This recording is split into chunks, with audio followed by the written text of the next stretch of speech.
Games are supposed to be a form of escapism, but for every Animal Crossing, gardening-thon, and moment of quiet contemplation in Life is Strange, there's a swarm of angry bees. Or, you know, apocalyptic freaking storms. Hella scary, right? In other words, video games aren't always a serene walk in the park. Sometimes they're a near-death experience through a crumbling hellscape. And while we can appreciate that some video games are built to test a player's skill, we're looking at you, Dark Souls. We're not above admitting when some of these trials feel straight up unfair. Pull up a chair and get comfortable because you're about to relive some of the most stressful video game moments we never want to play again. Tower of Hera boss.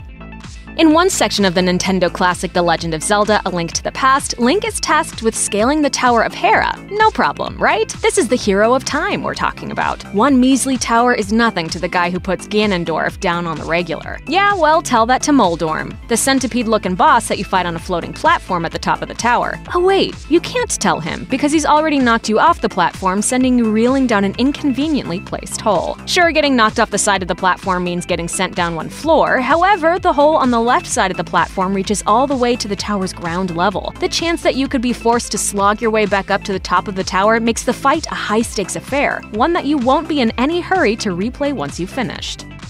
Flood in the library.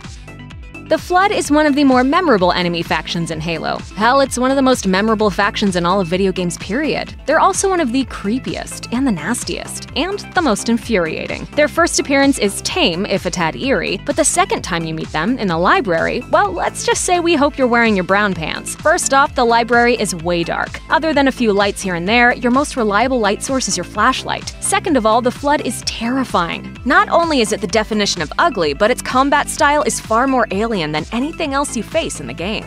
The carriers, for instance, explode when shot, releasing smaller, faster enemies that, while weak, can overwhelm you if you don't blast them away quickly. And even after you take out the first couple hordes, more just keep coming. That's right, in this level, Halo transforms into a straight-up wave shooter. Good luck not chucking your controller through a window. Mike Tyson.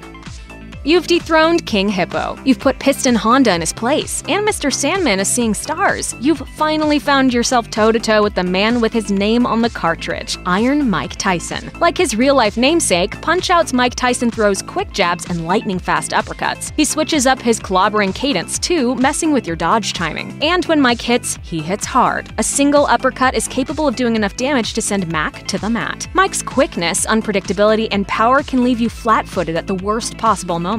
Catching a punch from Mike can throw you off your rhythm and leave you scrambling to recover, and if you get TKO'd, or lose by decision, you're either pushed down the ranks or forced to enter a password to restart the fight. Sounds about as fun as a black eye, doesn't it? Nemesis Fight. Back in their heyday, the Resident Evil games were legitimately terrifying, due in no small part to their spooky, claustrophobic settings and grotesque enemies. But there was another element of the early entries in Capcom's survival horror series that has us quaking in our boots all these years later: the technical limitations of the game's camera work. This is particularly true in Resident Evil 3's fight against Nemesis in the Clock Tower courtyard, where poor camera angles mean you spend much of the fight struggling to dodge rockets that may or may not come flying from off-screen. You can't move and shoot at the same time either, so shooting means you have to stand still and take your rocket fuel-flavored medicine just to sneak some damage in. Yeah, that gruesome, hulking monstrosity is bad, but Resident Evil 3's real nemesis is its wonky camera. Dr. Kahl's robot. Cuphead is known for more than just its impressive hand-drawn art. It also has a reputation for being so incredibly difficult that some players couldn't even get past the tutorial. Several of the boss fights in Cuphead could have made the list, but one really takes the cake when it comes to cranking your stress up through the roof. Yep, we're talking about the fight against Dr. Kahl's robot, a hectic battle that can last just a bit over 2 minutes, but still manages to cause sensory overload. In order to beat this boss, you'll need to keep a laser focus on what's flying at you while also laying down fire. It's a challenge and a half, but if you're able to tough it out and defeat Dr. Kahl and his robot, you'll have beaten the hardest enemy Cuphead has to throw at you. Now sit back and treat yourself to a cold one, and a break. Your thumbs will thank you. Blades of Hades.